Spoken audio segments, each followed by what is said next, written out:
Test, test.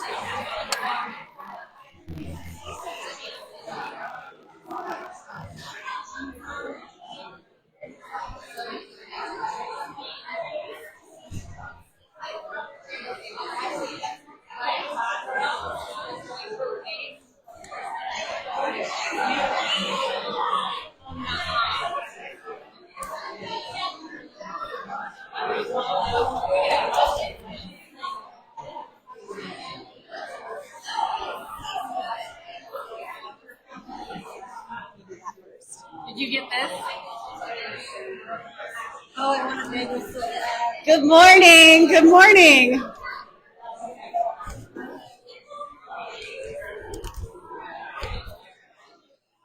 We're going to go ahead and get started today. I hear myself echoing on the Facebook Live right here.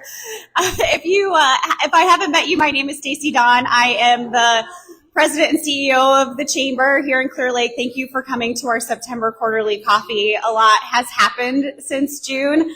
I have way more notes than Nelson Crabb today. So, I know, the gasp. So hopefully we get out of here on time. Like I said, a lot happens in this past quarter. So between June and now, it's just been a whirlwind for sure. We had a summer full of influencers and also pretty strange weather. Thursdays on Main was another great success. We only had to cancel 1 week because of weird weather. Even the week we had the tornado, we still came back out and had Thursdays on Main. This year, we welcomed about 8,000 people every week to Thursdays on Main. Last year, we were somewhere in the neighborhood of 7,500 a week. So we're really excited to continue to see that event grow and people enjoying it. For the 4th of July, again, it was another great 5-day celebration. It was the largest single day we've ever had for bingo and the carnival on the 4th of July itself. So love seeing Clear Lake thrive in that way, and we're really excited to start our planning for the America 250 celebration. Since we met last, we have received our Thriving Communities designation, and I just want to talk a little bit about what that means. If you didn't read the novel email that I sent last Friday, I will give you guys a little bit of that same information this morning. So first of all, with the Thriving Communities designation, I know a lot of people are like, well, what is that designation? We know Clear Lake is thriving. Why do we need the state of Iowa to give us that recognition? Well, that recognition essentially puts an approval stamp saying that we are proactively addressing housing challenges.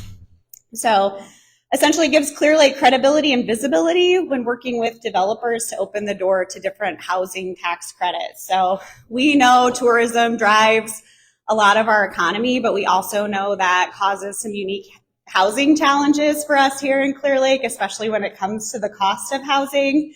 So that's why we went for that designation, because we want to build a diverse housing options that will house our workforce, our family, and our seniors. And I would say that designation was truly a team effort. The City of Clear Lake, North Iowa Corridor Economic Development Corporation, One Vision, Core Real Estate, and the Chamber worked together to put that application together. And I definitely want to uniquely recognize Shelly Altmans. Shelly's here today. She's back in the back. She combined all of the information that all of those organizations provided her. The application was about this thick, and she submitted it to the state. There were 22 applicants across the entire state. They only brought in 8 communities to be interviewed, and we were one of 5 selected. So again, that will...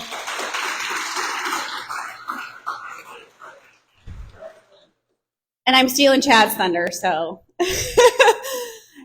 Anyway, that will give us the opportunity again to work with developers to bring unique or diverse housing to Clear Lake and make sure that we have some affordable options as well for all of the people who want to live here in our town. So one thing also is that they changed that designation to an every year award to an every other year award. So we definitely got in at the right time receiving that designation. and exciting to see what happens from here. We had the opportunity, Chad and I had the opportunity to represent Clear Lake at the Housing Iowa Conference, and we shared about our unique challenges. A lot of communities open up some affordable housing options. People move out of their single family homes into these senior living affordable housing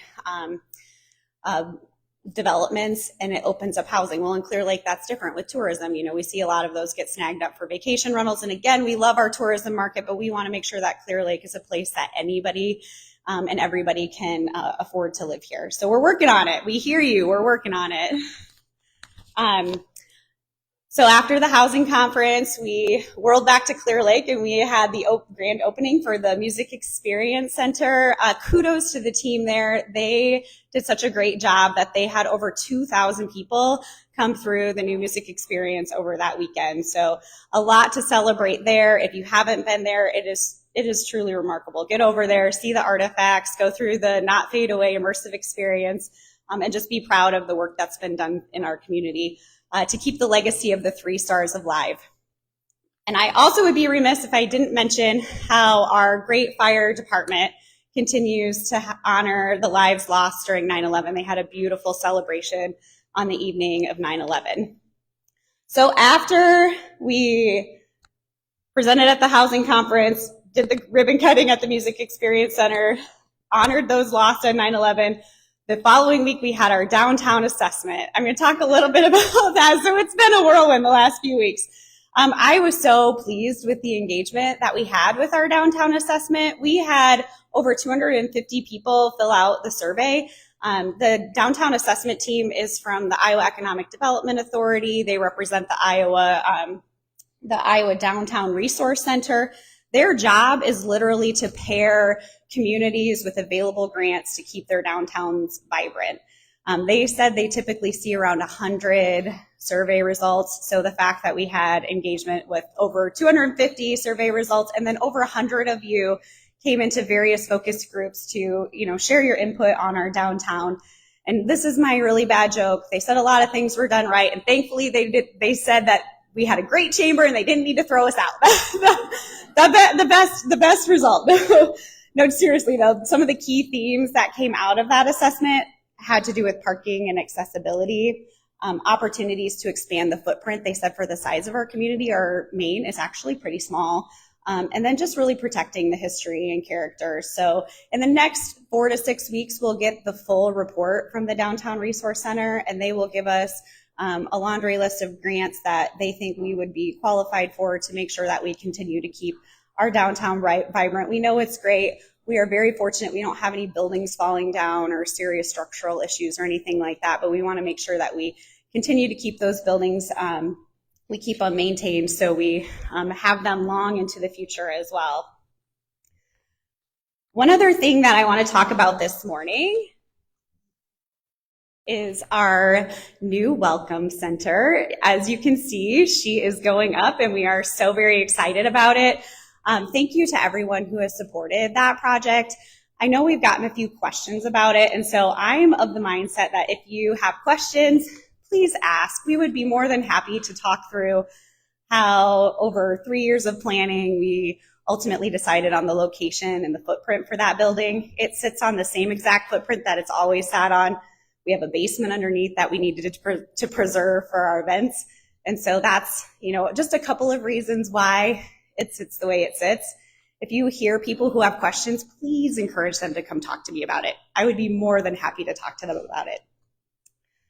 All right.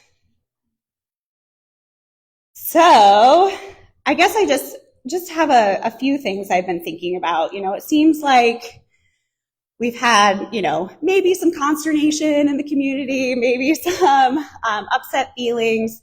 And I am truly of the mindset that conflict isn't always a bad thing. I had a boss, she was so smart. She said, if we're always agreeing all the time, then at some time we're all going to be wrong. So conflict sometimes helps us get to a better solution. And so I just encourage everyone to stay open-minded, to stay curious, to ask questions. And I love the Stephen Covey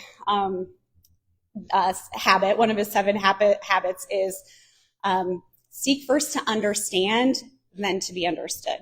So ask questions if you have questions, stay curious, engage in the process. It's just going to make our community so much better. Truly appreciate all of you guys and all that you do for our community, and just looking forward to a great end of year. And 26 will be here before we know it. So with that, I would love to welcome our new superintendent, Ian Dye, up here, and he is going to give an update on the school. Wait, I'm missing something. I think someone had a birthday this week.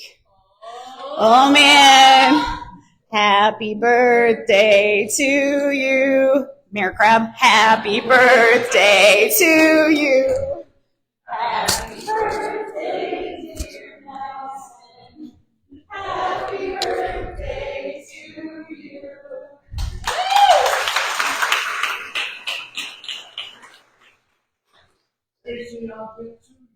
Okay. Finally turned 39. That's huge. Way to go.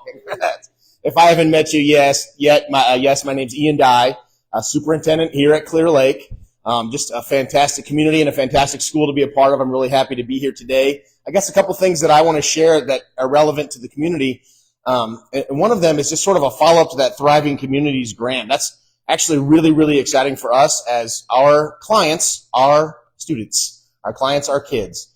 And Clear Lake is a desirable and sought-after school district to attend, so much so that, I don't know if you realize this, but 1 in every 5 students that attend Clear Lake actually open enrolls in from other districts. And that could be Mason City, that could be Garner-Hayfield from Ventura, that could be to the north, Central Springs, it could be Belmont-Clemmy. We've got, honestly, a total of 330 some odd students that are open enrolled in. And there's all kinds of reasons for that. That's good for us because we're a place that people want to be. There's a place that people that want to send their kids. But for some of those families, they may have a desire to live in Clear Lake and may not have the opportunity to find a home that fits their needs. And I think that Thriving Communities really does help us kind of explore that a little bit, is what I'm really hoping for. Because without students, we don't operate. And when I opened up the school year this year with our teaching staff and honestly the contributions of so many business owners, people that are really supportive of the school, very, very fun day. But we had, to start off the year, we just had our high school marching band, a representative group from there, play the fight song, and the jazz choir came out and sang the national anthem to start us off. And that was fun and exciting, and everybody really enjoyed it. But the reminder was that we're here for students.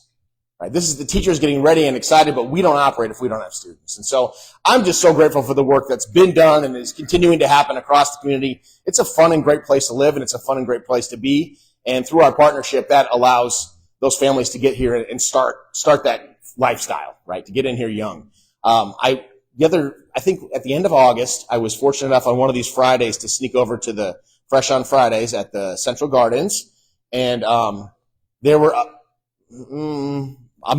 probably a million small children with moms and dads pulling up rocks and wading through. Like there are people that want to be here, and there are young people that are going to grow into our students, and then grow into your employees, and then grow into business owners in the community. And so this cycle of life is just something that I want to make sure that we maintain and preserve collaboratively. So I'm just really grateful for how that's going. If you look around the district, you're going to see, unless you're really tall or you fly a drone, we've got new roof on the elementary school that's wrapping up here really soon. And that construction, we've seen some of that through parking lots and drop off if you're a pickup or a drop off person, kind of a hassle. But we've actually got a brand new, amazing array of solar panels on there that we've collaborated for, and we are at a minimum going to be making that money back within 10 years, and probably sooner with what some of the projections we're seeing are. And we needed a new roof anyway, and that really just sealed off that whole thing. I'm seeing if I can get myself a tour here in the next week or so here to get up on top of the roof, so I'm trying to check that out. We are also in the beginning stages of a new 1,000-seat performing arts center that'll be located sort of in that courtyard area between the high school, middle school, wellness center, and our district office. And it's going to be set back far enough that we are still going to retain a full football field of grass out towards First Avenue. So that 1,000-seat auditorium is going to be an amazing opportunity not only for our kids and for our performing arts, but also as a community destination for traveling shows and things that want to participate in a larger scale venue like that. And North Iowa, through the studies, does have a need for some of that. There's some traveling series. and that'll be available for the community as well. So big things happening there. And finally, if you're a fan or a super fan or a Fairweather fan, you'll notice our activities are off to a great start as well. We, through a lot of generous donations, are offering free activities passes to all of our students for the next 5 years at least. And if you've been to a football game, they're all there, right? You've seen every one of them taking advantage of that. So that, again, is just part of that. We are a community. This is Clear Lake. This is what we do together. And it really helps when you win a lot, too. So that's fun to see. But again, if I haven't met you yet and you want to come by, I'm at the school. I'm at all the schools. In fact, right when I leave here today, I get a meet and greet with the entire second grade, and I'm going to read a book with them. So if you want to come see me do that, I'm pretty good at reading books. So. Great to meet you all. Thanks again. Thanks again. All right, now we get to welcome the birthday boy up to give a update on what's happening around the city. Are you going to read the card that we gave you? The card that we gave you. Oh, you're not. It's funny. Hey, that new superintendent rocks. He's a good one. He's a good one. Watch out for him. Yeah, Delta Dawn here has this new energizing bunny called Maddie. And she rocks too. I mean, this girl is all over the place, and really, that's a all-female office. Nothing against that, but she's a good hire here, as are all the others there. So irritates the hell out of me sometimes, but she's good. She's good. All right, real quick, and I'll shut up. He talks out of turn all the time. A quick go through housing. Dear Stacy really covered that quite well with the AFS, so I'm not going to go over that. But here are some things. 2.5 years ago, we had nothing happening in this town as far as new housing. Zero.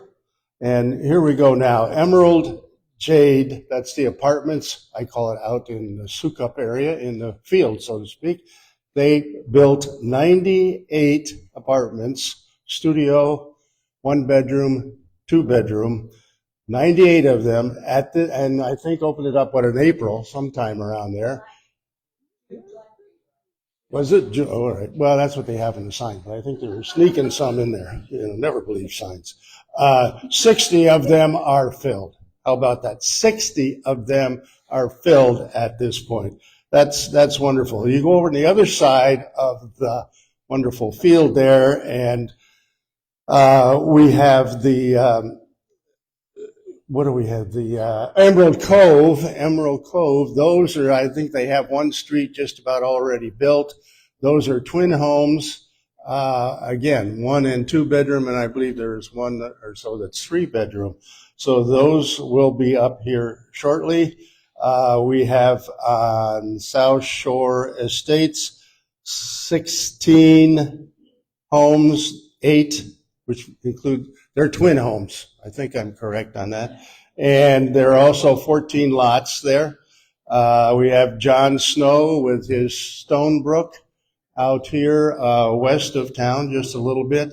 There are 8 built, 6 are filled already.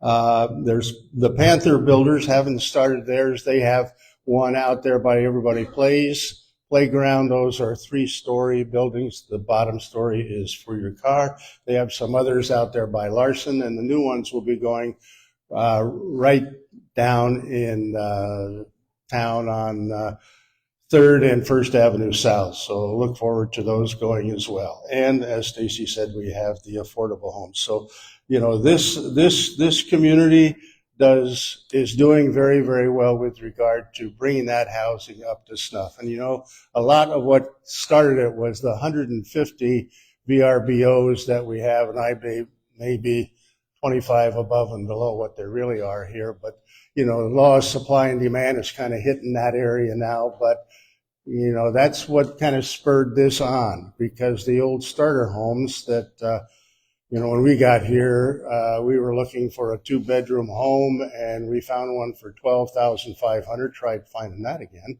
and we had just enough money. I was making $5,400 a year. We had just enough money to make a small down payment on it, and then we went from there. Well, now the home I got is assessed in the mid 400s, but if I want a 2-bedroom home now, what will I pay for it? $400. I don't know if I've gained anything or not, but we're working on it. Road construction, these are just things that are happening real quick now. Road construction going on up here from the fish hatchery on west, north of North Shore Drive and all the way to the golf course. The infrastructure is going on now. A lot of small water pipes in there, which is good for drinking water, but if you ever have fire and so on, that's not big enough. So a lot of slopping in the mud out there right now, but that will be done in the spring with resurfacing on it as well. Surf District Destination Placemaking Project. I want you to remember what all those words say. Surf District, we know. Destination, we know. We want to get people to come here. But placemaking, which is part of the grant, that was a federal grant granted through the state and then to us via, of course, the North Iowa Corridor. Placemaking means in hopes that people will come here when they look and see what we have in the Mech Center, when we see what we have in the streetscape, when we see the connection to the lake, say, hey, this is a pretty darn good town. Why don't we see if we can find a place to live? So I go back to my little story just before here, housing. Now we have that available to them as a result of doing that and fulfilling the details in that particular federal grant. So watch for that. This will be done, supposed to be done, must be done by June of 2026. So a lot will be happening in a fast amount of time. Stedding is listed on there as speaking this morning. I told him not to come because he's out there very busy wallowing around in the mud somewhere. Anyway, the possible new tenant, I heard tenants, correct me if I'm wrong, but I hear that there's somebody going in KFC. And that thing is hung out there for a long time, didn't look very good. Wolfie kind of mowed it down free of charge one time, so good for you, Bob. Programs are just humming throughout this whole community very, very fast. Have you been to the Art Center? They've got some new leadership down there, and you need to go to that. Right now it's Reflections of Artist Jacqueline Fabrics Potter. That's a 501c3 that runs the Art Center, which means we help there too as well. Get to our library if you haven't get to it now. That's good for kids newborn right up to the old guys.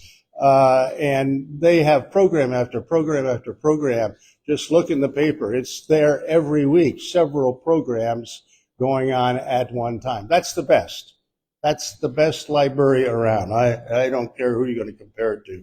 Farmers Market going very, very strong through the first part, and it'll stay there through the first part of October. Two girls, ladies came to me about 18 years ago, Andrea Evelsizer and Laura Tidrick. And they said, hey, what's going on with your farmer's market? I said, well, there's 3 or 4 cars out here in the city parking lot every Saturday morning. And they laughed at me, you dummy, that's not really a farmer's market. Everything came out of their trunk.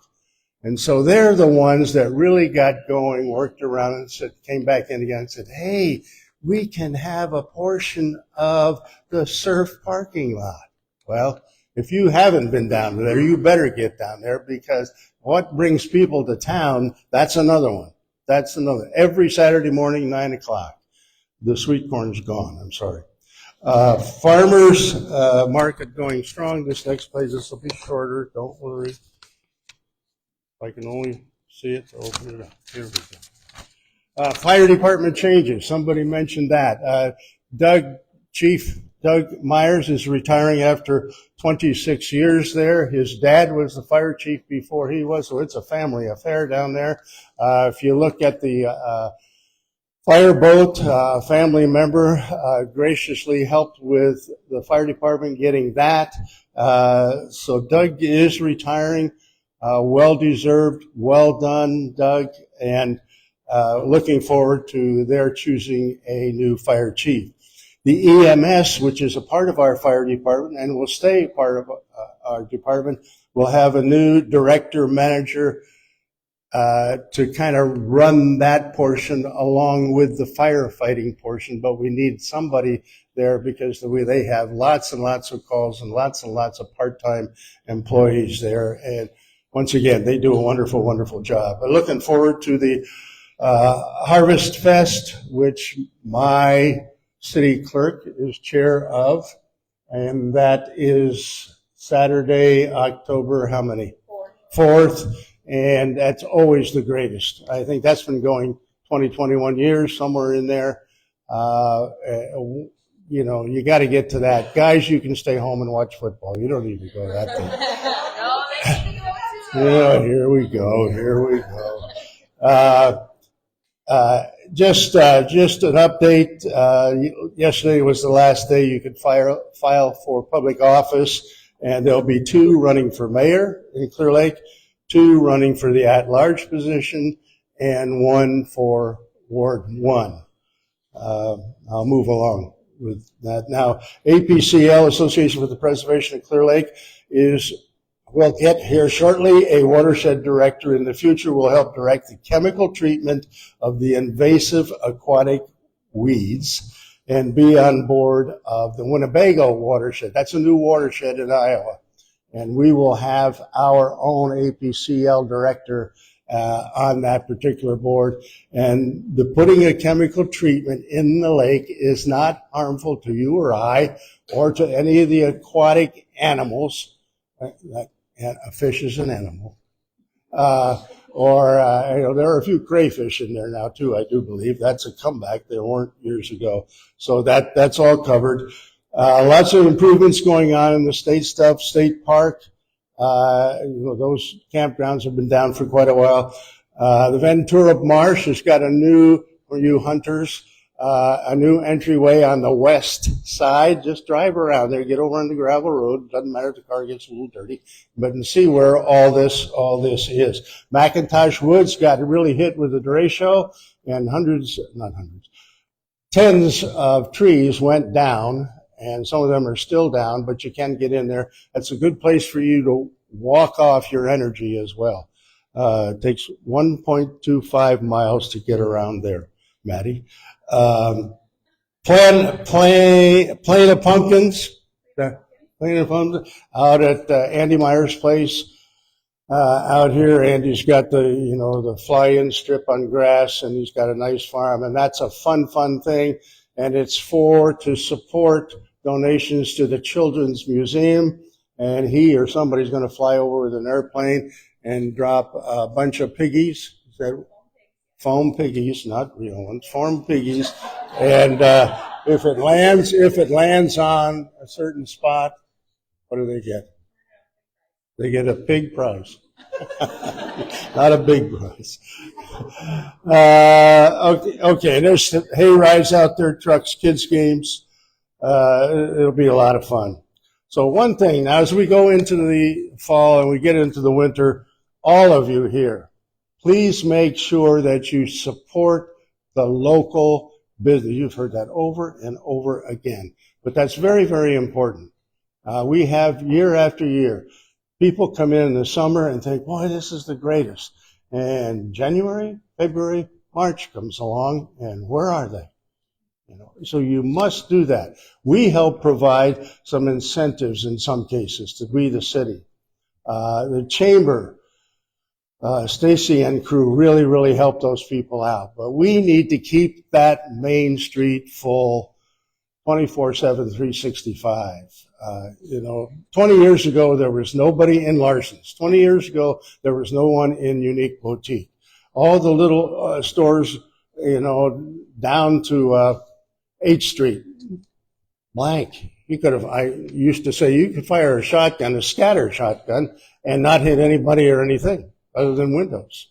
And so please, please, please help keep them going. You know, we have partnerships with the chamber. This is a wonderful, wonderful, I make tease of them, but they're the best chamber you're going to find.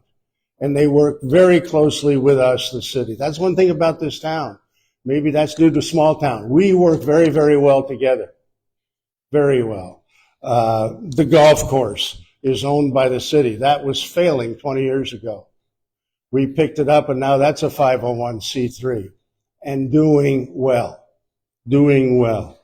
The Wellness and Athletic Center, Troy Tustall is the director who's here this morning. That is a partnership with the school and the city, another type of partnership, which is going very, very well. Just the other night, I gave a thank you kind of statement, and they all came in and got their picture taken. That's the FFA Teacher and Kids. That's one of the best things that's come to this community since we kicked them all out about 30 years ago, and now it's back in. Those are the people that grow and hang these plants from the lamppost downtown every year, and they stay good. They threw away perfectly good plants here recently because we are coming on board with Harvest Fest, and it was time. It was time.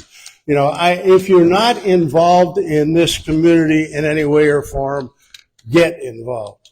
That's us. That's why we stay small and strong, but we want to get a little bigger, still maintain our smallness, but a little bigger than 7,600. 10,000 when I came to town 60 years ago. 10,000. Now down to 7,600. We got to get that back up because we got some wonderful things happening here, but you have to take part in it. Get involved. Why spend the money to join the chamber and you sit there and maybe come to this meeting and the one, you know, every, quarter, and that's all you do? That's a waste of dollar bills. You know, get involved.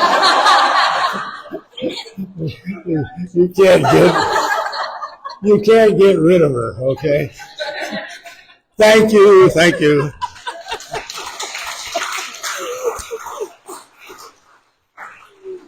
Thanks, Nelson. I think that so many things have been mentioned this morning, you know, Central Gardens, you know, we talk about our events. Those all started out of passion projects for individuals in the community. So he's right when he talks about getting involved in our community. A lot of what happens in Clear Lake didn't happen because of the city or the chamber necessarily. It happened because somebody had a passion for something and they brought it to fruition, you know, and then we get the honor of continuing a lot of those different events in Clear Lake. But yeah, get involved. It's keeping our town great. So up next, we have Chad from the North Iowa Corridor. Thank you, Stacy. Thanks, Mayor. I'm really going to miss following that guy. I hope you do some media training for the incoming candidate, whoever that turns out to be. So, no, I really appreciate it. And just this is always awesome. I appreciate everyone's attitude and spirit and mentality here. Like Stacy said, we could easily get bogged down in conflict and issues and all of that, and those things are important. But what I love about us is we're a community, and we can be different than that national narrative or even state narrative sometimes. You know, we can be just people that work together. We work through issues like a family. We might have to beat each other up once in a while, but we get to that best conclusion for everyone. So we're so blessed to be here. I hope everyone recognizes that and gets involved, like the mayor and Stacy said. So just real quick, I'll try to be real quick, short compared to the mayor. We'll see. But just the economy, I guess, just in general. I'm not an economist. I just pretend to be one once in a while. But we've seen a lot of uncertainty again nationally and internationally and everything else.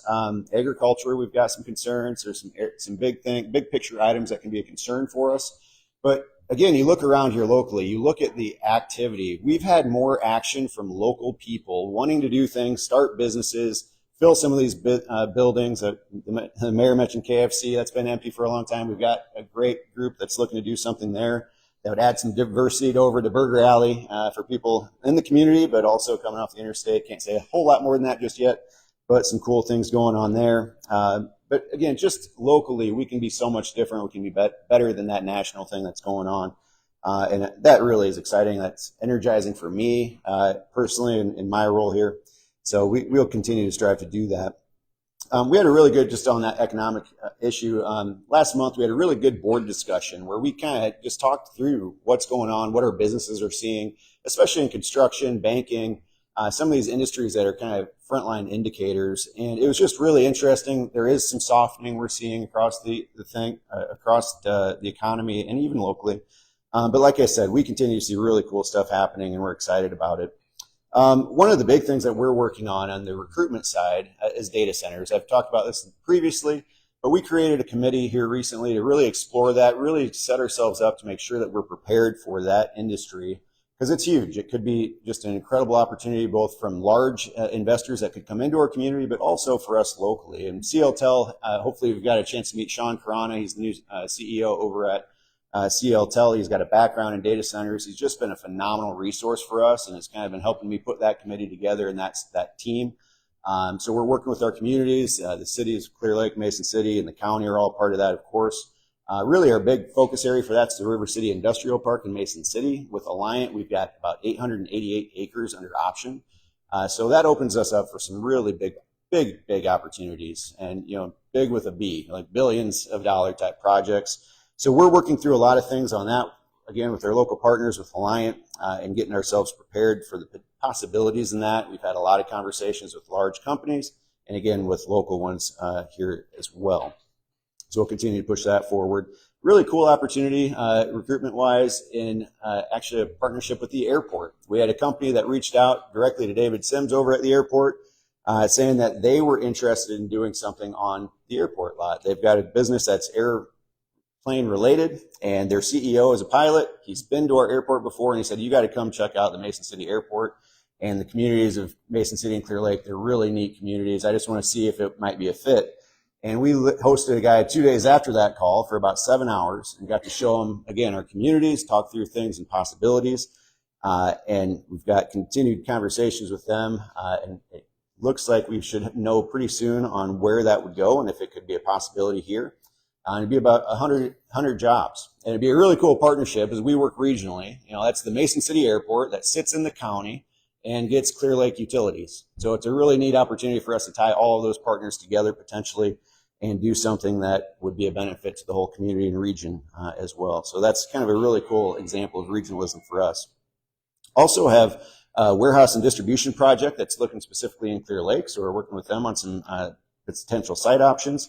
And that, again, would be a really nice project. It's kind of similar to the old Dominion project is what I'd compare that one to. On the community amenities and retail, like I said, there have been so many local people looking to start businesses or expand businesses. We just, I guess on the amenity side, we had the 2 ribbon cuttings for Destination Iowa projects. Again, I'm so proud of the fact that our communities, Mason City and Clear Lake, got almost 10% of the Destination Iowa funding. And we got 1.5% of the population for the state. So that was a big deal for us. We had the ribbon cutting for the bike park over in Mason City. Again, if you haven't seen that, go check it out. Bring your bike. It's incredible. And then over here at the Surf MEC, which you guys hopefully have seen, and if you haven't, you need to get in there soon. Also, I can't say what they are, but I can say we will be getting some awards, state, national awards, recognition for some things that the city and the MEC folks have done. So stay tuned for that pretty soon. Pretty exciting for us. Also, hopefully you guys have seen the news. I don't think it's too big of a secret, but Pritchard's have the Lighthouse Motel. They have some cool plans in the works for that. Again, direct offshoot of what's happened here. We've got some potential housing opportunities in the Surf District, again, because of what's happening with that Surf District project. Other big building that we're focused on is the Wilcox building downtown. Obviously an incredible retail spot that needs to be have things in it. And as we talked with that downtown assessment, building space is a big deal for us, so that could be a really big spot. I know there's a lot of local interest and a lot of things that should be coming down the pike soon on that. And Stacy and I and the city will all be working together with the eventual owners of that to make sure something great happens, and it continues to be a great community amenity. The mayor mentioned the KFC restaurant. Again, that'll be a really exciting opportunity for us coming up soon. I had another local entrepreneur reach out about another former restaurant in the community. Again, I can't really say anything more than that because I'll give it away really soon, really fast, but has some really cool plans for a former kind of local treasurer, so that's coming down the pike as well. And also have another guy that's looking at doing some potential cabins and kind of a little vacation cabin spot. Again, very early, preliminary, but just the amount of excitement, the amount of people that want to push things forward in our community is so encouraging, and it's keeping us really busy. So that's always good news. I don't have to talk a lot about housing. Stacy and the mayor really covered that, but it was so cool to represent Clear Lake down at the Housing Iowa Conference, and being a thriving community truly is a big deal for us, and we did get in at the right time. The number of developers, outside interest that comes in and that draws to us has been significant. We've got a huge list of potential developers. Of course, we want to continue to work really closely and first with our local developers. So if you or some of you know is a local person considering a housing project, please reach out to us. We want to make sure that we're helping you take advantage of those benefits first and foremost. So please do get to us on that. Cool thing for our team, Shelly Oltmans, who was mentioned earlier, she's their housing community development director, and she does an awesome job. She really led that process. She was recently selected for the Leadership Iowa program, so she'll represent North Iowa in our organization across the state with 40 other leaders. So that's a really awesome program. I got to do that about 11 years ago, and it's an incredible opportunity. So excited for her to have that. And also, just as importantly, Jenna Heyer, our newest staff member, she is our business relations manager. She got onto the Lake Leadership program, and that's not easy. So we appreciate getting her into that. I know. It's insane. So we appreciate it. So we're really excited for that. But no, just in general, appreciate the partnership. Appreciate so much this community and what we have going on. So keep up the good work. And we have Corridor Connect, October 24th at 7:30. Location to be announced at Pritchard's. It's confirmed. All right. October 24th, Corridor Connect. So that's kind of we do more of a business roundtable kind of discussion at our events. And so that's primarily for investors, partners. If you're curious about being an investor in the corridor, that's a great opportunity to come and learn more. Talk to us about it. October 24th over at Pritchard's headquarters, Team Quest Way, something. One Team Quest Way? All right. So that'll be a great opportunity, 7:30 a.m. As well. So thank you so much. Thanks for the reminder. Are we doing that now or later? Jenna, come on up. We'll introduce Jenna real fast. Then I don't have to stand here twice. I already made it. Saved me the trip. All right, so this is, like I said, we've had the pleasure of working with Jenna for over a year and a half now. We had her in a shared role with NIAC as our workforce specialist, and she was so awesome. We were both fighting over who could hire her first full time, and we won. So thank you for that. But so Jenna will come on as our business relations manager. She'll be kind of your point of contact. She'll be doing a lot of business interviews, survey work, a lot of data gathering for us, and then continuing to do the workforce role as well, and investor relations. So if you're interested in investment, Jenna's your person. So I'm going to let Jenna introduce herself and family, any other background. All right. Well, I'm not necessarily a new face to North Iowa. I've been in North Iowa since 2014, but I live in Mason City with my 2 kids and my husband. And yeah, I'm looking forward to meeting with businesses. I know I have some visits already scheduled, but looking forward to connecting with everyone and just learning more and kind of diving in head first. So.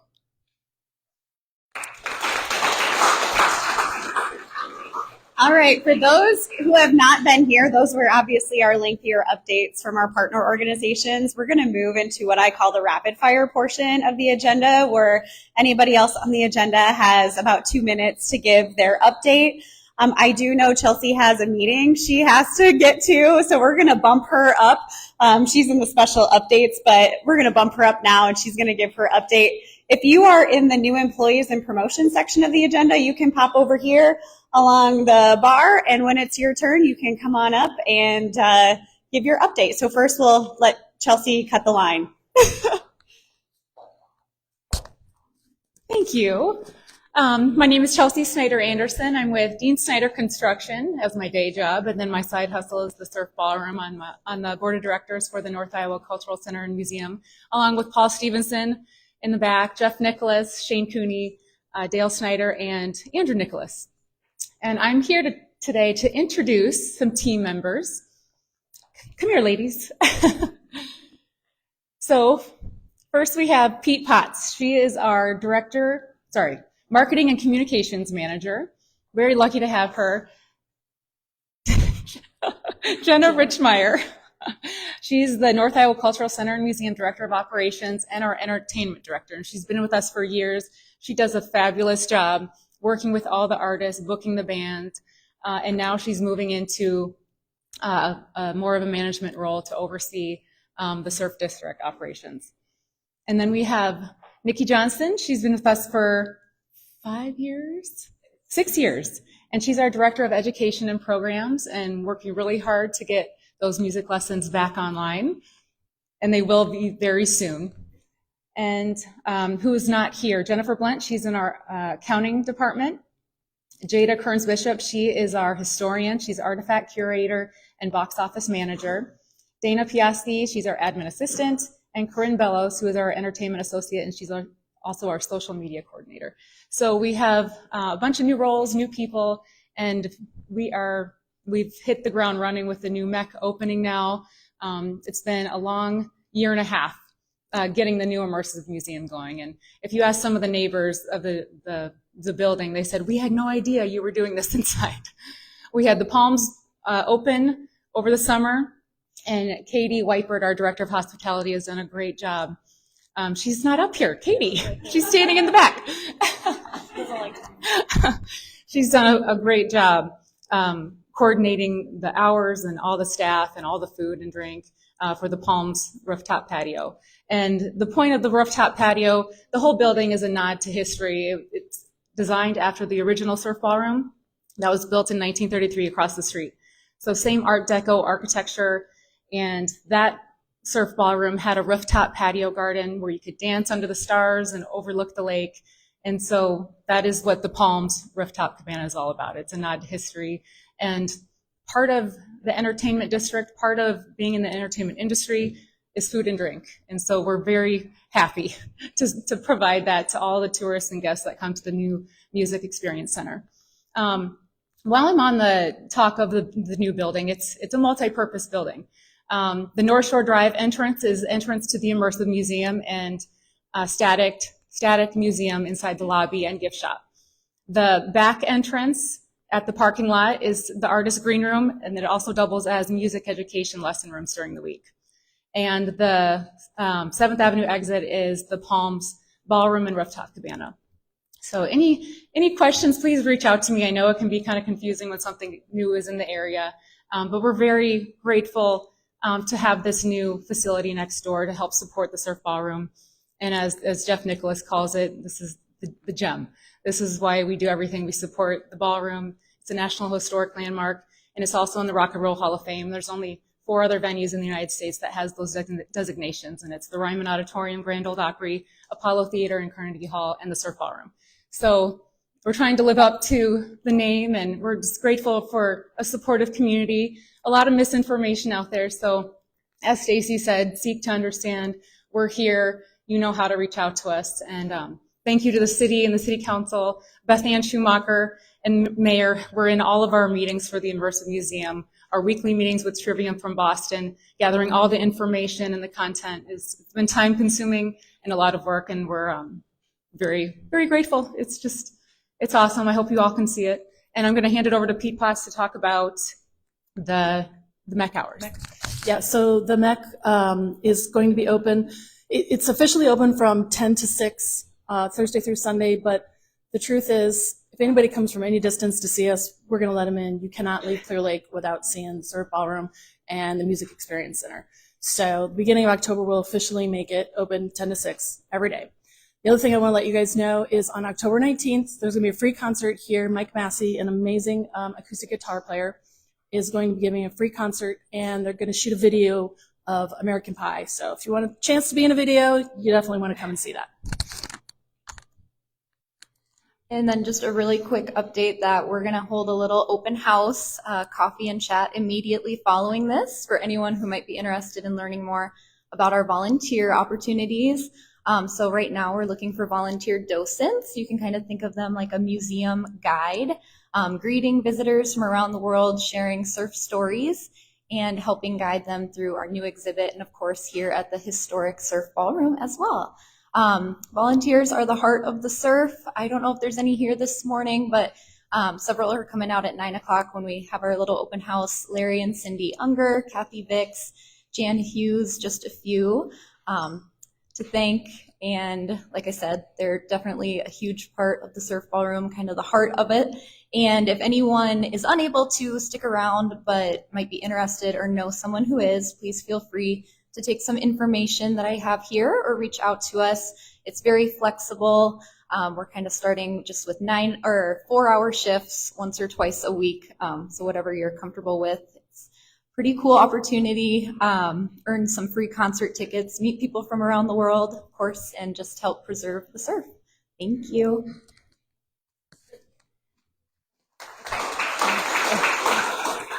The winter dance party lineup will be announced in October.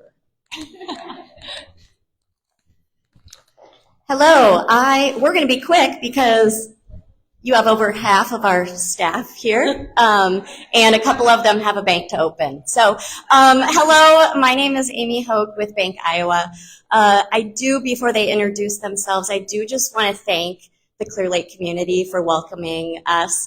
I know there's already a few really established banks in Clear Lake, and we are, honored to be welcome with open arms here, and know that you have some other great choices. But we're just excited to be here. A couple updates. So I can say, I think with certainty that our building project is done, with the exception of some landscaping to kind of beautify the outside. If you haven't seen our building, please come in. It is beautiful, and we are just so lucky to have such an open and clean and modern place to get to spend our time every day. So many great things that you guys have talked about. One of the things that I love about Clear Lake is being a new business in the community. There are so many activities, so many ways that we can get involved in the community. And as a business, that's really important to get our brand and our name out there. And then also just individually so that we can, volunteer and share what we're passionate about. It's, the vibrancy of this town has really allowed us to do that as a team. And so we're just really thankful for that. And then lastly, some of the things that I think that we've enjoyed most as a team is getting to meet so many families, helping them. Housing has been, a big point of conversation.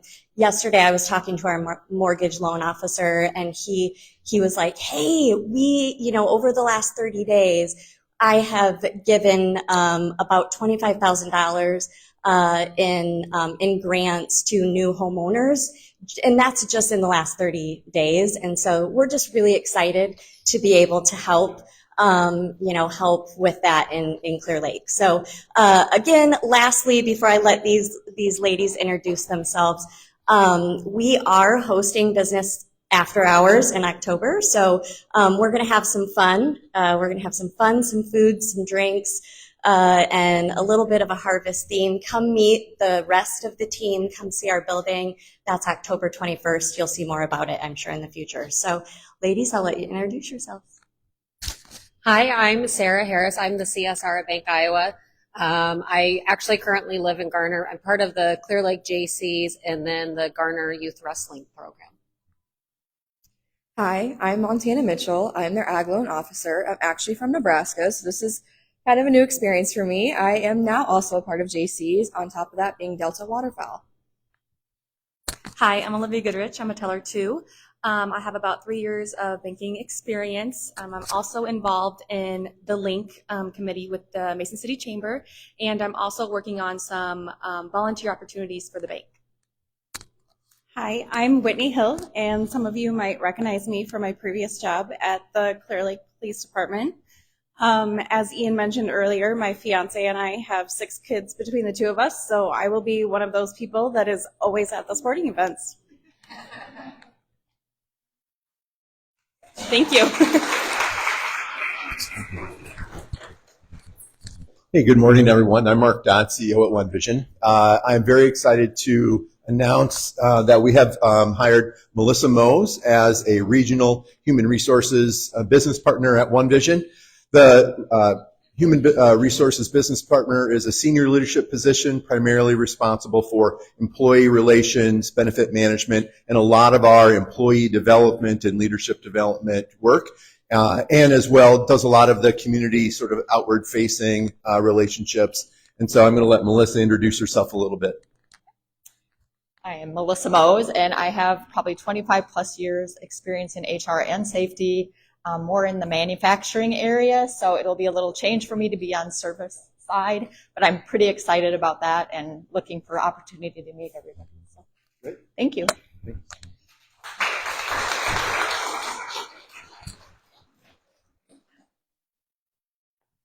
All right, good morning. I am Natalie Pleggy. I am Vice President of Business Banking with Clear Lake Bank and Trust. And I have two people with me. They're probably familiar faces to many of you. But Ashley Uppmeyer, she's been with us, I think, 14 years, has worked in our business banking all of those 14 years.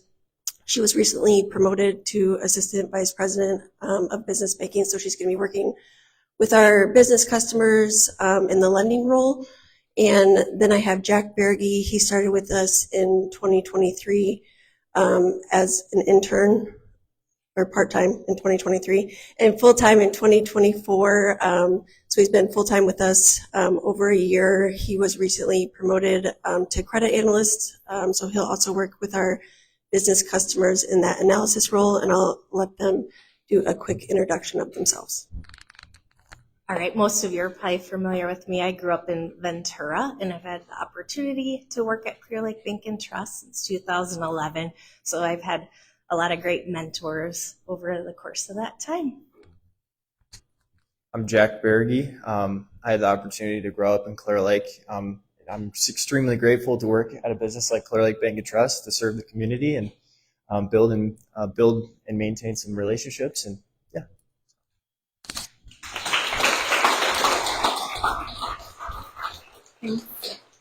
All right, up next we have our special updates and things of interest. If you guys want to head up over this way, we'll get you up to the mic.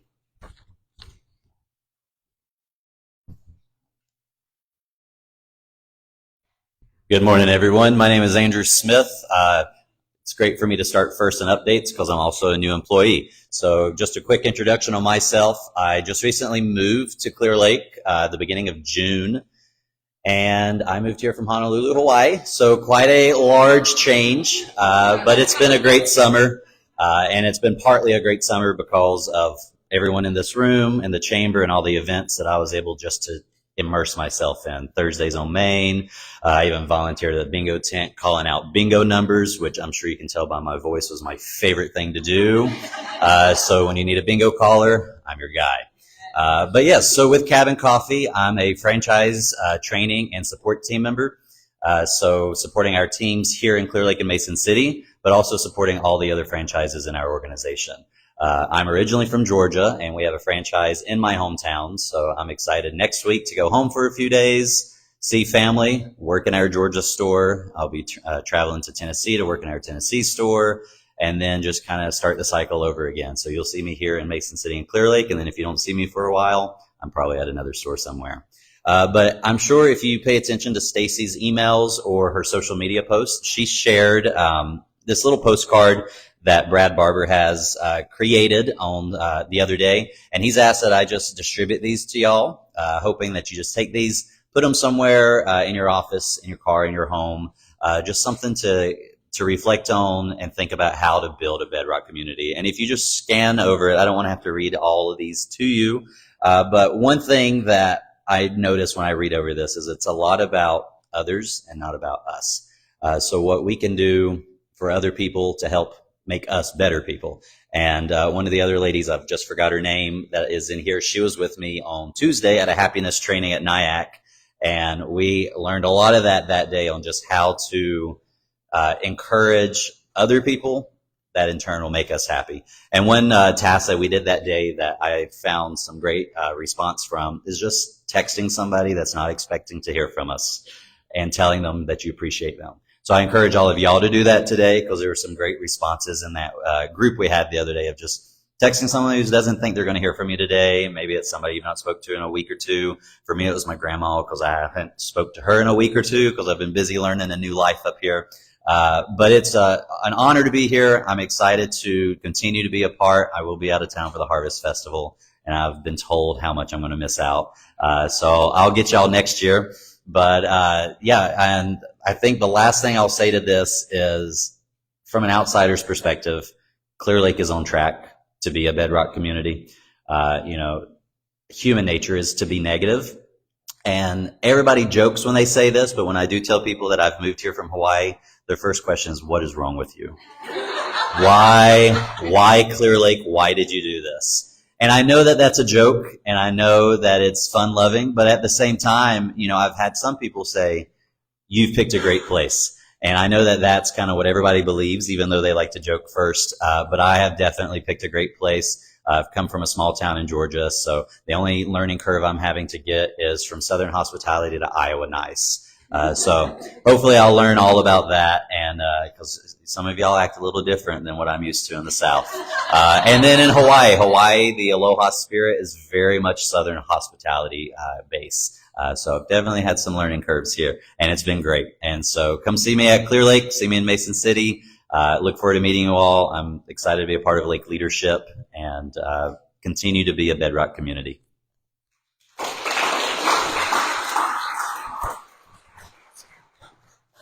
Hello, everyone. I'm Nicole Olson with First Citizens Bank. I'm on the leadership team there, and I am a proud member of the Clear Lake community. I have 4 children here in town. My husband actually works for the city of Clear Lake. We are really excited to once again be hosting the North Iowa Economic Development Summit on October 14th at NIAC. This is something that we started 3 years ago in coordination with the North Iowa Economic Development Corridor and NIAC and other community leaders, because we really wanted to find a way to open up conversations amongst all of us about how we can really change the perspective and continue to grow our communities. So I think it's in line with everything we've been talking about today. So I encourage you all to mark your calendar. There are postcards at your tables. And if you want more, I will give you a stack, but we will have a panel of local leaders and also Paul J. Long. There's a video clip for him on the little postcard at your table. He is a nationally recognized speaker, and he will bring the fun. So we expect a lot of fun, a lot of good conversation, a lot of networking. Please attend. Thank you.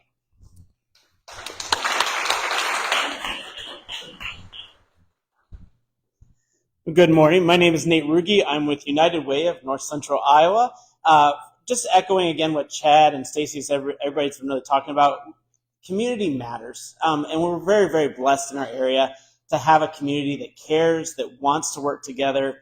And we should really be proud of that. And that's, I think, a selling point why we see so much growth in our area, why we're so strong with our local leadership.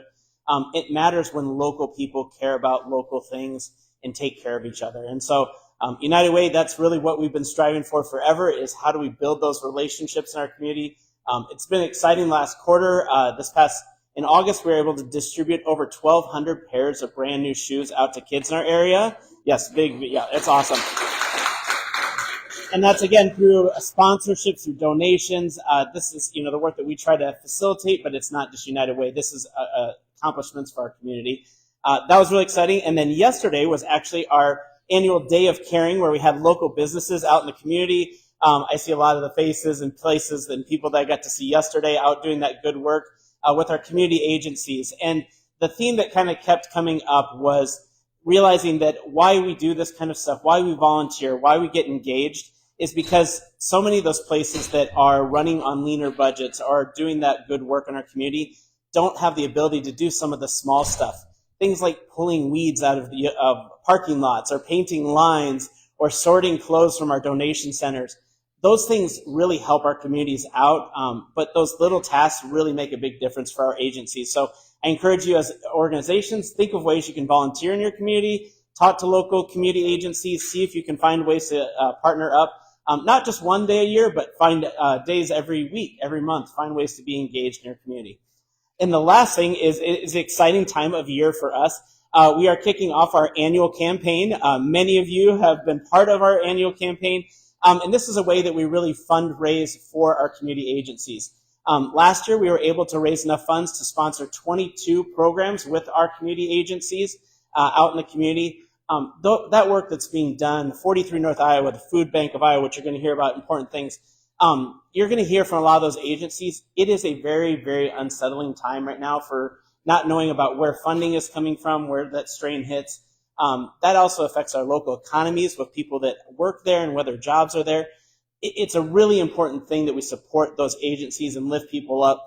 The goal is not to just give money away. The goal is to really provide stability for people when they go through crisis. And we really have some great organizations that do that work. Our hope is that we can do that by funding the programs that they have. And by doing it this way through United Way, what we do is all of those funds, 100% of that stays local, but it allows us to give larger chunks of funds to those programs, gives them also that reassurance that funds are going to be coming in on the regular basis so they can plan ahead. It's a really effective way to give back to your community. So at your table, there's a fun little flyer there. Mostly just kind of with some basic info. There's a QR code you can scan if you want to donate individually, or if you really want to have fun, give me a call. We'll schedule up a fun campaign at your workplace. We have some really great places in town that do some amazing campaigns, have a lot of fun with it. It's a great way to build your team and have some ways to give back, but do it together in different ways. So just appreciate you guys, really thankful for all the work you do, and look forward to a great fall.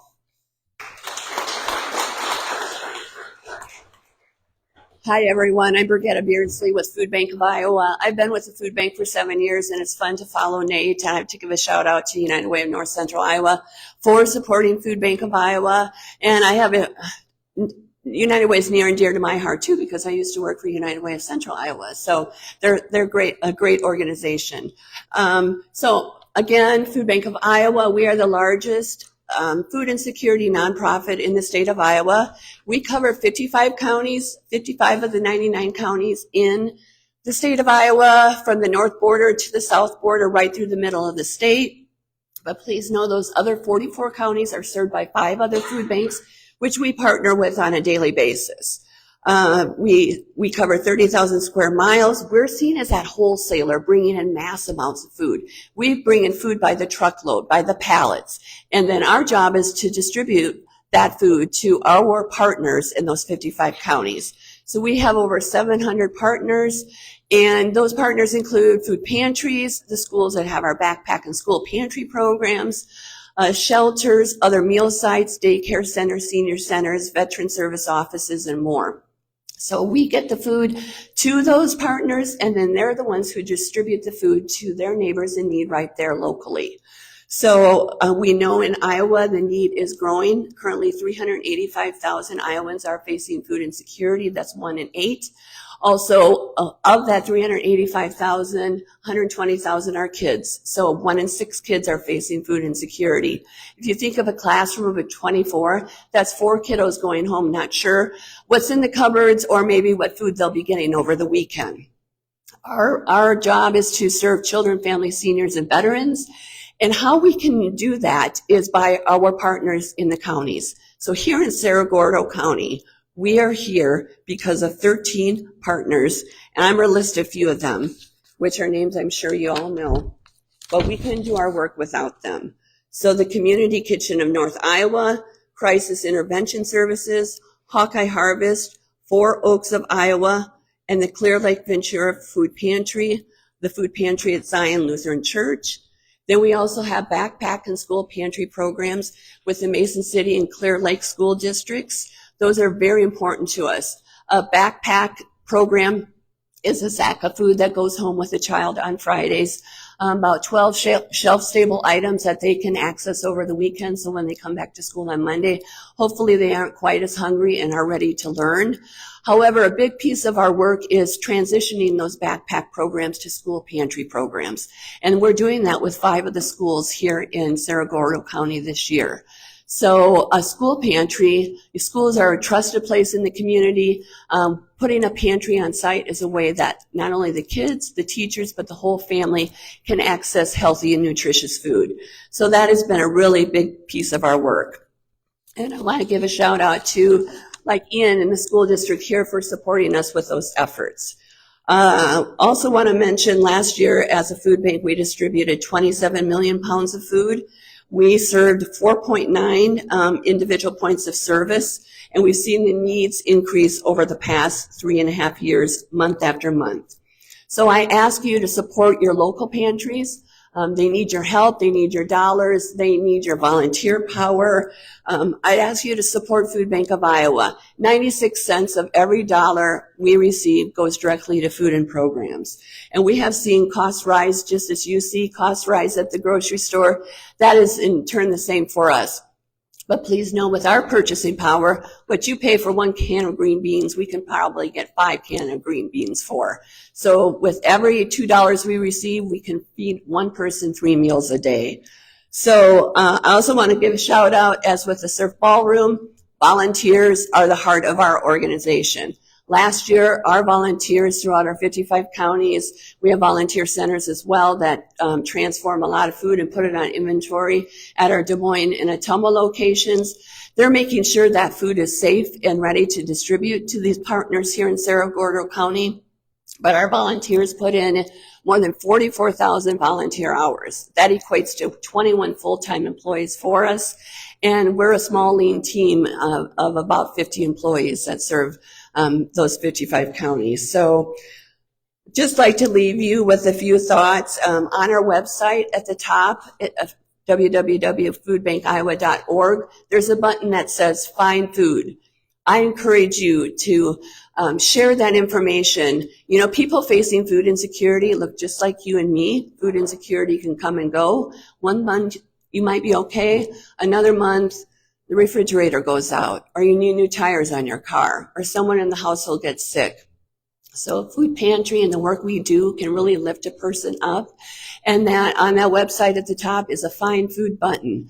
If you press that button, you can put in a zip code and see where services are in your community. You can put in the zip code near you and see where services are in that community. So it's a really great tool to share with those facing needs. Also like to give a shout out. One of my favorite parts of my job is to go around and talk to Lions Club, Kiwanis groups like yours, churches and schools, about what is food insecurity and what does food insecurity look like in your community. So share my name with others. Happy to go out and speak to groups. And then of course, I left a flyer on your table as well, which has some more information on it. And I'll be around afterwards for additional questions. So thanks for all you do to support food insecurity needs and the partners that we work with closely in this community. And I appreciate this time. Thank you.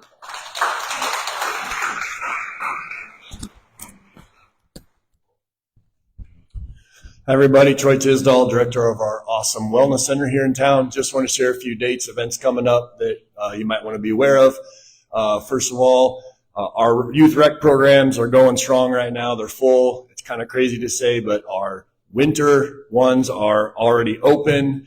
Our basketball, if you guys have any littles, are going to sign up. Registration actually closes October 6th. We're going to be done with that. It's going to be taking place all in November. So if you know anybody that wants to sign up for that, please share that out there. We do have a new class that's being offered to all members right now, yoga with Kristen Landau. She started this summer and it's going. So if you know anybody that wants to get involved with yoga, Tuesday nights, Thursdays at noon, Saturday mornings, indefinitely will be going on. That's been really popular already. And then a few events that are coming up. One specifically for everybody in here, our table and treat for Halloween and our Monster Dash has been a big hit the last couple of years. There were over 500 kids last year. Most of the tables all sold out of candy, and many of them told me they had over 1,000 pieces. So we still have spots open for any businesses, groups, organizations to sponsor a table. Let Tiffany or me know if you want to do that. It is October 25th. The kids will start at 9:30 a.m. Tables can be set up 8 o'clock in the morning that day. And then on behalf of the Clear Lake Rotary Club as well, Rotary partners with the Wellness Center for the annual Hot Cocoa Hustle is the new name for the walk, 5K run walk. That will be Saturday, November 1st in the morning. So registration is open for that. That helps fund the Rotary scholarships that go out to local students. So thank you. All right. We're to our final section of people who are putting on events in the community. So we'll invite you over here along the bar and we'll work our way through those updates as well.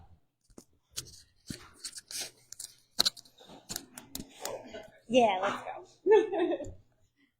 Good morning. My name is Ashley Page with the Nyack Papa John's Center, and there's flyers on your table. We have 3 upcoming events, end of October, beginning of November. First is our financial essentials. So if you are a business owner, did I come on? Oh, there we go. So if you are a business owner that doesn't quite understand your financials, this class is for you. We don't deep dive in, but we give you an overview of what is a cash statement, what's a balance sheet, what's an income statement. So that's a great class. And then marketing essentials is the following week. And that kind of delves into your marketing, your branding. What are the 5 Ps? That's an also great class. And then we have business transition planning in the middle of November. So if you are a business owner or knows a business owner that might want to exit out of their business in the next 5 years, this is a great class to get started in that process. Also, with school back in, we have Entrepreneur for a Day and Idea Cap coming up. So 5th grade and middle school, we were awarded a grant, so we now have new tablets and 3D pens for prototyping product design in those classes. But we're also looking for facilitators. So if you like to go in, help kids learn about entrepreneurship, reach out to myself or Reagan. It is flexible scheduling. You pick what works for you and the school that works for you. And then last, we teach a lot of customer discovery. Is there a market for what you're doing? So there's QR codes on your table. Take a moment, scan it. It's a quick survey of what are you guys wanting for us to offer as far as workshops, webinars, and seminars.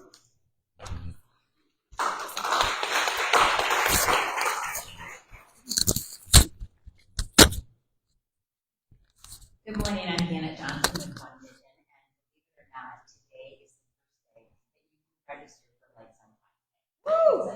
So exciting if you're a runner. If the date is December 4th. It is a ton of fun.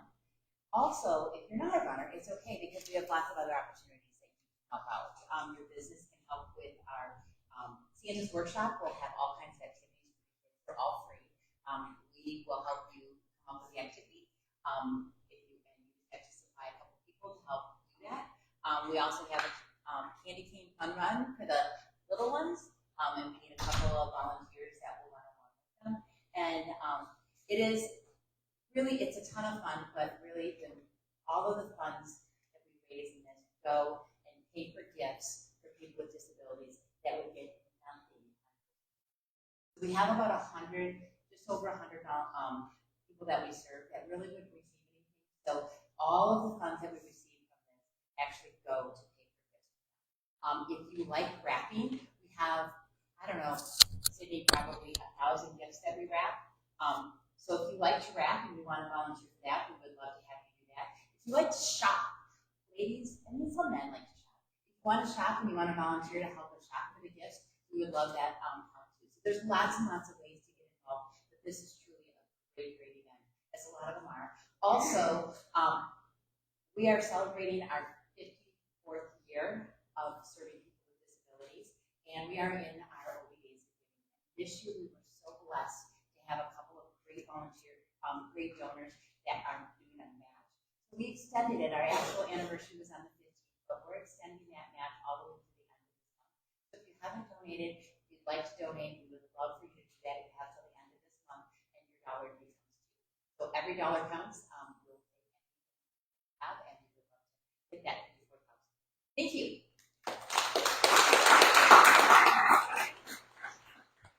Hello everybody, my name is Dan Schreck with Harrison Associates and then also Iceberg Coaching. I just wanted to offer an opportunity for folks who went through the Lake Leadership Program. So I'm just curious how many Lake Leadership graduates we have with us today.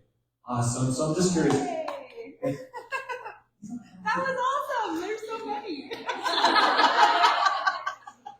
So I'm curious, how many folks, Lake Leadership graduates, how many of you went through before or during? How many of you went through before or during COVID? Okay. How many of you went through after COVID? Okay. So one of the things we realized is folks who have gone through the program have had very different experiences. So over this past year, we put together a team to help produce an opportunity for folks who have gone through the program either 10 years ago, 5 years ago, or last year to be able to do a couple things. And one would be to connect. One would be to receive some leadership content, some encouragement that way in our leadership, our influence. We can be growing as leaders. And the third purpose would be to go to places that maybe you didn't get to go to in your late leadership year. So we recognize late leadership has a ton of great opportunities to be able to see different businesses and experience different things in the community, and that changes from year to year. So this is a chance for us to all link arms and be able to connect with each other in that way. Receive some fresh, actionable leadership content as well. So we want to put a date on your calendar for those of you who graduate from the program on Friday, October 24th. We're going to be at Plain Old Pumpkins. Andy Meyer's going to host us that day. It's going to start at 11:30. We are going to charge $20 a person, and that's just to cover box lunches and hopefully break even on the day. The team has done a great job of meeting throughout this year to start putting together what we think are probably going to be 3 to 4 gatherings a year to be able to connect and grow as leaders, to be able to see some places that maybe you didn't get to see throughout the year. Our encouragement would be if you, or when you see communication on the 24th coming up, would be encourage and invite your classmates. So think about some folks that were in your class that you would want to extend an invitation to. We would love to start strong with our first event on the 24th. Hope to see you there. Thanks. Hello, my name is Teresa Price. I'm the development coordinator with 43 North Iowa. If you're not familiar with us, we serve people with disabilities and mental illness, helping people find their way through transitional living, employment, experiences. We've had a lot of growth over the last couple of years and a lot going on in the next month or so. So one of the things we have coming up, we'll be releasing our annual community report at a free lunch and learn on October 15th at the Mason City Chamber of Commerce. And at that, we will be having a panel discussion regarding our community crisis response team. That's a new program that we're rolling out in partnership with many agencies throughout the community, including Prairie Ridge. Kelly Brennan will be on the panel. Of course, John Derberry, our director. Jeff Brinkley from the Mason City Police Department, Carl Gienap, and Karen Curtis from CG Public Health. So come and learn about this great new program where basically we'll be assisting with dispatch in situations where there's a mental health element to calls that the Mason City Police Department gets. So we've gotten some great funding for rolling out this program, and we hope to continue it and then expand it to other communities as well. So again, that's October 15th. It's free, and we'll be providing lunch from our restaurant, The Lunchbox. So just shoot me an email, and we'd love to have you join us for that. Then also on October 23rd, we will be having a ribbon cutting and open house for our new residential care facility for people with mental illness. So if you've been wondering what's going on at the Globe Gazette building, construction is almost complete. Several years of this innovation program to expand our services to people with mental illness at that facility. We'll be moving from our current facility, which is in the row house, the brick row houses that are on First Avenue and Monroe, moving that from that facility to the new Globe Gazette building. We're going to have a lot of fun with it in that we are actually going to have a parade from the old facility to the Globe Gazette.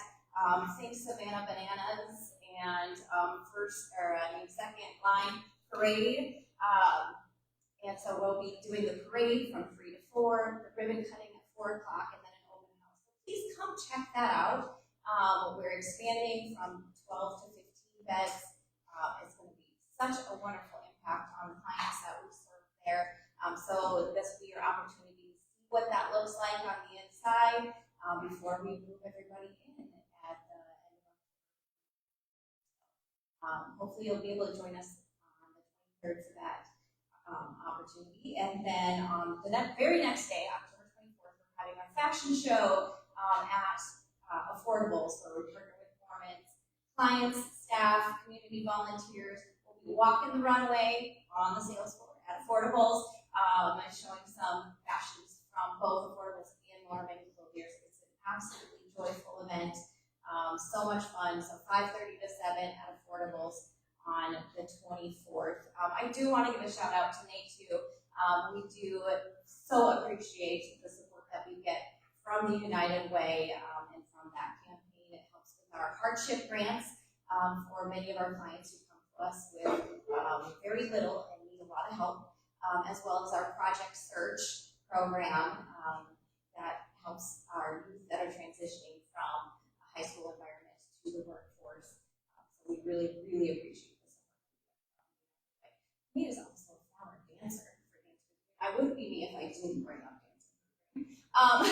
So we might have a few other dancers in the room coming up. I won't mention names yet. I don't want to ruin the surprise. But we do have room for one more dance pair on our roster. So if anybody's interested, it's super fun. You're at the Surf March 28th. And that's it. Thank you. My name is Serena Shelley. I work at the Public Library. I'm here on behalf of Pumpkin Palooza today, so you've probably noticed the bright orange shirt. Pumpkin Palooza is back for its 4th year this year. It's October 11th from 4:30 to 7:30. Those first 2 hours are really full of fun and games for the entire family. We've added a few new things this year, so watch our Facebook, either the library or the gardens, to learn more about those opportunities. But the 2 ways you can really get involved as the community members are one by volunteering at the event. Last year we welcomed over 1,400 people in the gardens during those couple hours. So we need a few extra hands to help us out in case that number grows this year. There's a QR code to that Sign Up Genius on your table, as well as an opportunity for you to market your business, your organization, your family, however you want to do it. We need some carved pumpkins for that day. So the committee can help provide the pumpkins if you aren't able to get your own. If you want to go shop for your own, we are happy for you to do that as well.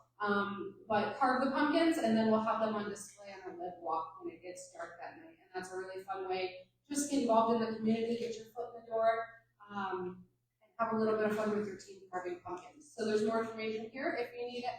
If you have any questions, need any more information, get a hold of me at the library. Thanks so much. Good morning. I'm Carrie Tisdall. My day job, I work for Branded by American, which is custom promotional and printed apparel products. Many of you know that already, but my children think I work at the chamber. So what I'm going to tell you, when they were little anyway, hey, there's where mommy works. No.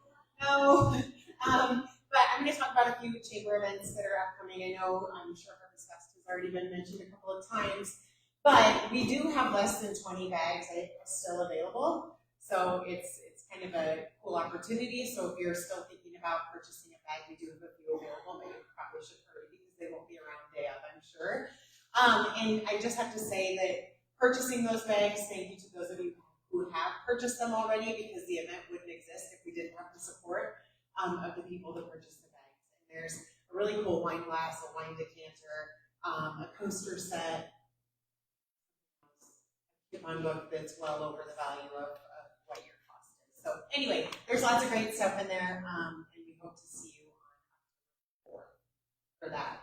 In addition, Libby and Kirsty does an awesome job with the Champagne 5K, and it's super fun. If you've never done it, people wear costumes. There's actually champagne at the turnaround, so that's awesome. Also Gatorade and water, but it's a really, really fun event. I think we already have 200 people registered, so it's a great turnout, fun day, fun way to start Harvest Fest. There's volunteer opportunities still available, and then if you are interested in having your business decorate a light pole, there's a contest for that. It's very inexpensive, great way to advertise, and it makes our downtown look awesome.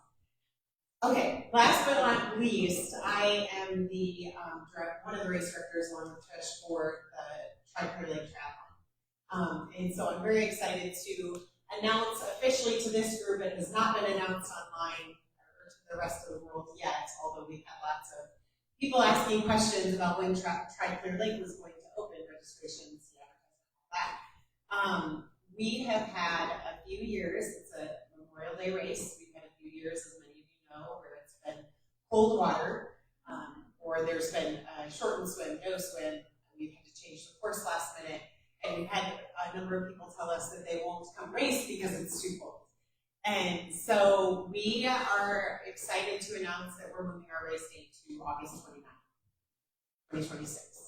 So it might be hot that day, so that presents a different challenge, right? But it's supposed to be hard for starters. So I'm okay with some element of hard. Anytime easy and triathlon is kind of an oxymoron anyway. But we're really excited that there's going to be more opportunities for open water swimming, for training. If you were maybe thinking about doing the race and it's a little scary because you haven't swam in open water and don't have enough opportunity to do so, we will be facilitating more of that next summer to help you train and feel comfortable if you want to get involved for the first time. And we're very excited to have it on a weekend that there isn't a lot of other activities going on in Clear Lake to hopefully bring in a whole different demographic to take advantage of our community and enjoy. So, and then the Lights on Bike Day is awesome. My family enjoys that every year, and it's for a great cause, but it's something that my kids look forward to every year.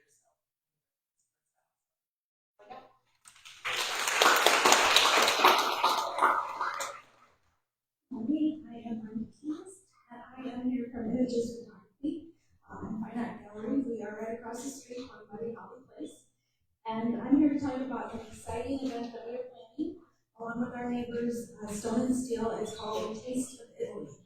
And it's going to be a food art event where you can, we're going to have Chef Robin Qualley there with some tasty bites and also pasta rolling. So you can actually try your hand at should be a lot of fun. So it's going to be an opportunity to just escape for a little bit. We're going to have our 1 Second in Florence art display up. So just escape to another world for a couple of hours. Maybe relive your own trip to Italy.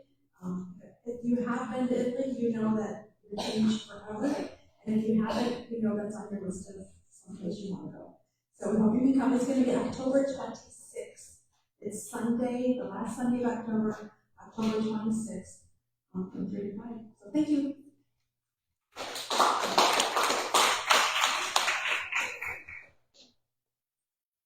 Thank you, Brenda. My name is Faith. I'm at the Clear Lake Art Center, and a little shout out to Images Photography. They are going to be participating in the North Iowa Studio Tour. This is happening next weekend, September 26th to the 28th. That's kind of a fun little getaway for you guys to kind of venture through North Iowa over to Mason City and further areas. We have amazing artists that are on display in the gallery who are showing their craft, and there will be demonstrations as well to some artists. So I passed out some of these brochures.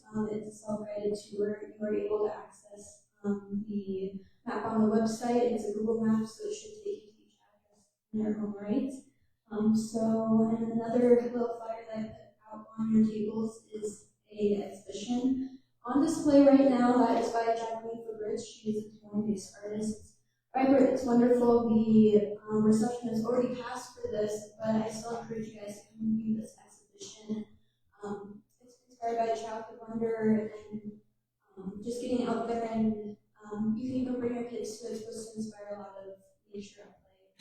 The next exhibition coming up will be in November. That will be seeing through the eyes of nature through stained glass windows. So this will bring in a little bit of religious elements to it, but at the same time looking at it from a unbiased viewpoint, just the way that churches have done in our society. And this kind of goes along with we are getting ready to publish our promotional material for Day of the Dead. This will primarily take place on November 1st, and that also has some really Catholicism in it. Even though, we might not all share the same culture and religion, it's still great to come out and celebrate and see the great work of altars and spiritualism. We're partnering with UNI Dose and some other great volunteers to help kind of bring that culture alive and do it right. So thank you guys and have a good one. All right, everyone, to wrap things up really quickly here. One update, we are really working hard on the visitor guide. We have it all laid out. We do have 5 advertising spots left. We have 2 quarter-page ads and 3 1/6-page ads if you haven't gotten your reservation in, thanks to the 23 partners we already have confirmed. But I'm here to announce a brand new membership program, which is a member benefit for all of our members. We have heard from a lot of you that social media can be a weak point or challenging to get posts out. So we're like, what can we do to help you? We already have Social Media Power Hour, but we are launching what we're calling the Content Creator Program. This is a program where we're going to invite locals that just love to create content. They're not necessarily looking for a big following. They just like to take great pictures, enjoy our community, make reels, and we want to connect you with them. So what we're going to do is we have an email that will be going out to you today that will give you all the details on the program. You can sign up and register to be part of it. And then we're also going to be trying to build our list of creators. So if you know of anyone that loves to do this, that might be a great creator, Stacy, keep them, tag them in the post that we're going to do, or the email that I'm going to send to you. We have 2 separate signups, one for creators, one for our members, and then we're going to have a speed networking event at our November Social Media Power Hour, where you'll be able to connect and meet in person. This is a chamber member benefit, so what we're doing on our end is no cost to you, but we do ask that you compensate your partner in some way, whether that's giving them some gift certificates for your business or services, compensate them financially, maybe give them some tickets. That will be up to you to work out with the creator that you guys partner with. So we're really excited to roll that out and help you out. And to kind of kick things off too, at our next Social Media Power Hour, which is October 3rd at the Wellness Center, we're going to invite Sarah Browers, who is an influencer from our area. She is very well known throughout the country. She has traveled with Sarah, and she also has co-founded the Midwest Travel Network, has a ton of influencers that she and I work with, and then she has just launched a YouTube channel with her husband that just retired called Go Crushes. So if you want to sit and just hear from her how you can work with influencers, we want to just help you create some new content. I know that's kind of sometimes the last thing on your mind when you're getting through your work day. So with that, look for my email this afternoon. If you have questions on that, please let me know. And we're excited to connect you with some creators. And stick around if you want to learn more about volunteering at the SERP. I see your volunteers are out in the ballroom. Otherwise, have a fantastic Friday, and thank you all for coming.